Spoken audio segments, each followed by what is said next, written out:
बच्चों, जैसा कि हमने पिछली कक्षा में पाठ नंबर 9 हमने फिनिश किया था। पाठ नंबर 10 अजय सर ने कराया है और 11 उन्होंने शुरू किया है। इसलिए आज मैं आपको पाठ नंबर 12 एक चरांक वाले रेखीय समीकरण शुरू कर रहा हूँ।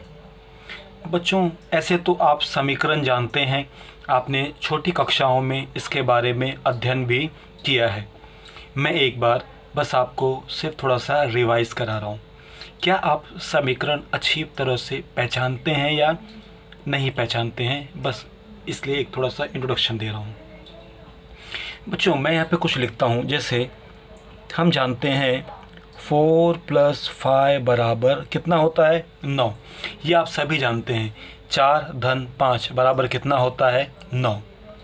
ठीक है, तो बराबर के इस तरफ को हम बायां पक्ष कहते हैं और बराबर के इस तरफ को हम दायां पक्ष कहते हैं। जैसे ये हो गया हमारा बायां पक्ष, मतलब लेफ़्ट हैंड साइड, और चूँकि ये दाईं साइड आपके हाथ के हिसाब से, इसलिए ये आपका राइट हैंड साइड है। तो आप देख सकते हैं कि यहाँ पर लेफ़्ट हैंड साइड और राइट हैंड साइड क्या है, बराबर है। बच्चों, इसे हम कहते हैं समानता। अगर बायां पक्ष और दायां पक्ष समान है तो इसे हम कहते हैं समानता।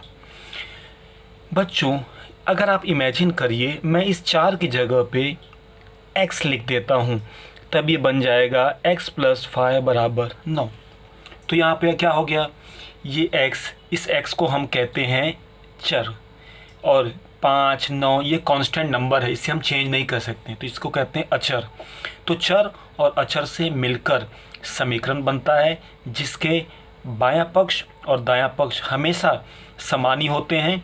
समीकरण में बच्चों हमें इस x का मान निकालना होगा, वो हमको यहाँ पे मालूम पड़ भी रहा है। देख के x का मान कितना होगा, 4 होगा, क्योंकि x + 5 बराबर 9 ये एक समीकरण बन गया। जिस प्रश्न में x चरांक का इस्तेमाल होता है और चर और अचर राशि एक साथ इस्तेमाल होती है, इसे हम कहते हैं समीकरण। बच्चों, यहाँ पर आपको ये एक ही चर दिख रहा है, इसलिए इसको हम एक चरांक वाले रेखीय समीकरण कहते हैं। अगर 3x बराबर -9, यहाँ भी आप देख सकते हैं केवल एक ही चर दिख रहा है, इसलिए इसको भी हम क्या कहते हैं, समीकरण। 4y + 9 = 5y - 7। इस प्रश्न में भी आप ध्यान दीजिए, यहाँ पर y या y दोनों एक ही चर हैं, इसलिए यह भी बच्चों एक चर है, इसलिए इसको हम कहते हैं एक चरांक वाले रेखीय समीकरण। जिस समीकरण में केवल एक चरांक होते हैं और उस एक चरांक होते हैं उसे हम एक चरांक वाले रेखीय समीकरण कहते हैं। क्या ये x + 4y बराबर 7, क्या इस समीकरण में भी एक चरांक है? नहीं, यहाँ पर आपको x भी दिख रहा है और y भी दिख रहा है, तो यहाँ पर 2 चरांक है, इसलिए इसको हम 2 चरांक वाले रेखीय समीकरण कहते हैं। अगर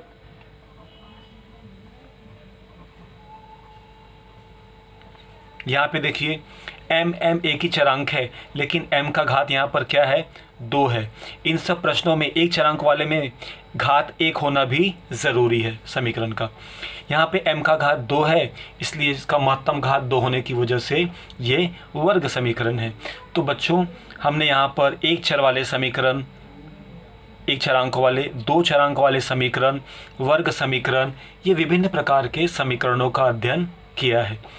ये आपको आगे वाली कक्षा में आने वाले हैं, 2 चरांक वाले समीकरण और वर्ग समीकरण।